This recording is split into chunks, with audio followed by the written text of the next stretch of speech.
This is the easiest food farm for Minecraft Bedrock, and as always, there will be a world download in the description. Alright, the first thing you need to do is set down a barrel or a chest, and then we're going to grab a hopper and run a hopper into the backside of that barrel. After doing that, you want to grab your glass and place down 2 glass blocks over top of the barrel, and then a slab on top of the hopper. Next, you want to place down a block behind the hopper, place down a dispenser pointing towards the slab, and then we're going to come over here, place down an observer facing into that block, and then an observer facing into that observer. So that way it starts a clock, so that any eggs that go into this dispenser end up getting shot out and will spawn chickens. Next, you want to grab a block and place down a block on top of the dispenser. We're then going to run a hopper into that dispenser.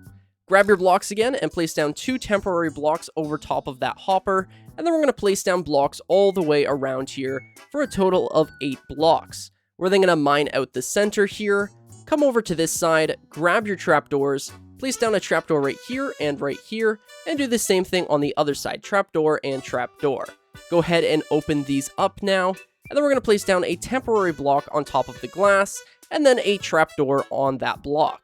Go ahead and break the temporary block now, open up the trapdoor, and throw in a lava bucket. And the final step, we're going to place down a ladder on this block right here. That way, if you fall into the chicken chamber, you are allowed to get out of here by climbing that ladder, but none of the chickens will be able to escape.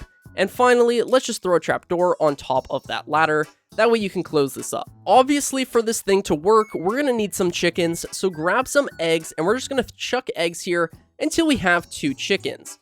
After doing that, we will be able to breed them, and we are also going to collect all of the eggs inside of this dispenser.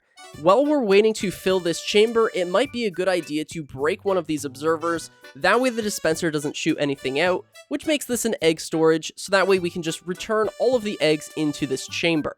And we're going to make it so that we have about 50 chickens in this chamber. After a lot of breeding and egg throwing, you should have quite a few chickens now, and it should look somewhat like this.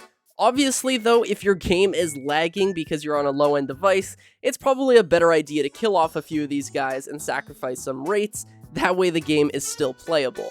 We're then going to put our observer back here, which is going to make this farm throw out all the eggs. All of the baby chickens are going to spawn on this slab, and once they grow up, they're going to grow up into the lava. So then we're going to have plenty of cooked chicken and plenty of feathers. Alright, and once you're done everything, I went ahead and replaced the barrel with a chest because I wanted to have a Fletcher in the area. This will make a very nice emerald farm later on in the game. As you can see, we've got cooked chicken and feathers here. But if we use a Fletcher, we can actually get him up to expert level, and he will trade us 24 feathers for 1 emerald. However, with 1 emerald trading systems, we can actually bring this all the way down so that this thing is basically pumping out cooked chicken and emeralds, which is absolutely insane. Keep in mind, you would have to build a 1 emerald trade system, and you would also need to have this guy up to expert level, but that is incredibly doable. That would also make this a bit of an XP farm, and overall, it just makes this system a lot better. So having a Fletcher in the area that you can trade your feathers with will do you wonders. Alright, that is going to do it for today's video. Hope you guys enjoyed this one. If you did, then be sure to subscribe and leave a like. Remember, the world download will be down in the description, and if you haven't already checked out my second channel, please do. My name is 1UpMC, and I will catch you guys in the next one.